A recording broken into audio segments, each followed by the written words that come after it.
Hey guys, welcome to Your Best Interviews. My name is Eric Smith. Thanks so much for spending the time here with me. Today, what I want to talk to you about is the cover letter. So I get this question all the time. Is the cover letter necessary when applying to jobs? My answer is it depends. Honestly, my real impression of this is the cover letter is more outdated. Companies don't necessarily rely on that or need that. Will it actually hurt you in the process? No, unless they are requiring it. So when you're applying to the jobs, if they have a section for cover letter and it's starred or it's something that's required before you can move forward, obviously you need a cover letter. My recommendation would be put a cover letter together, but you don't necessarily need to use it every time you apply. If there's a section for you to add it, you can.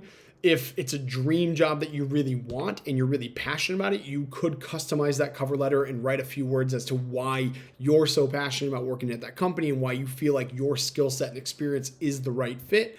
And you could submit that. Again, it's just an extra step, but not necessarily something you need. Most companies nowadays, they're getting so many resumes because the internet has changed everything, right? So companies are flooded with applications. And so recruiters barely have enough time to go through the applications, let alone actually read the cover letters.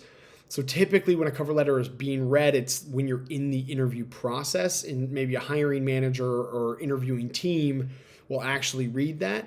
But more often than not, the cover letter isn't something that you absolutely have to have. Most interviewers and hiring managers aren't making a decision on a candidate based on whether or not they have a cover letter. What they're looking at is your resume, how well it matches with the job that you're applying to, and then more importantly, how you present yourself in the actual interview.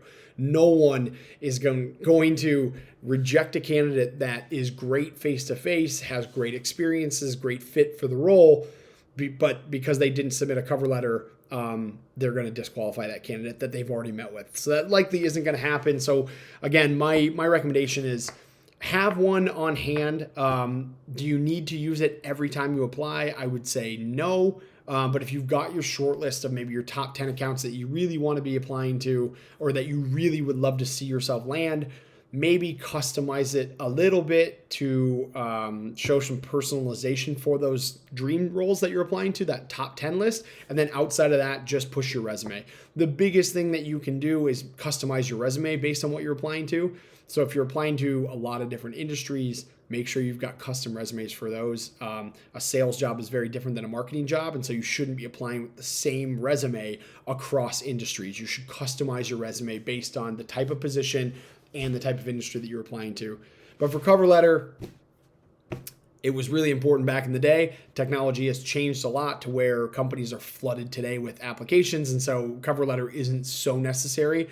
But some companies still require it as part of their application process, and so it's good to have one on hand if needed. They're pretty easy. You can Google how to write one. I've got a couple templates on my website, and then the other side is you could easily outsource this, right? Go to a friend who's a really good writer, share some of your qualifications, your experiences in the past, and write a passionate cover letter as to why you're so interested in the industry that you're applying to and why you'd be such a great fit for the particular role that you're applying to over and over and over again across many companies. That would be your generic cover letter that you could submit if needed. But my overall thought process on it is the cover letter is outdated and you don't necessarily need it. So hopefully this was helpful, guys. Good luck. Check out the links below. Hit subscribe. 2 videos every week. They're all centered on helping you get jobs that you want and increase your odds of actually putting your best foot forward and getting the job that you really want. So hopefully this was helpful. Check out all the links. Everything is there to help you in this process. So thanks so much. Appreciate it.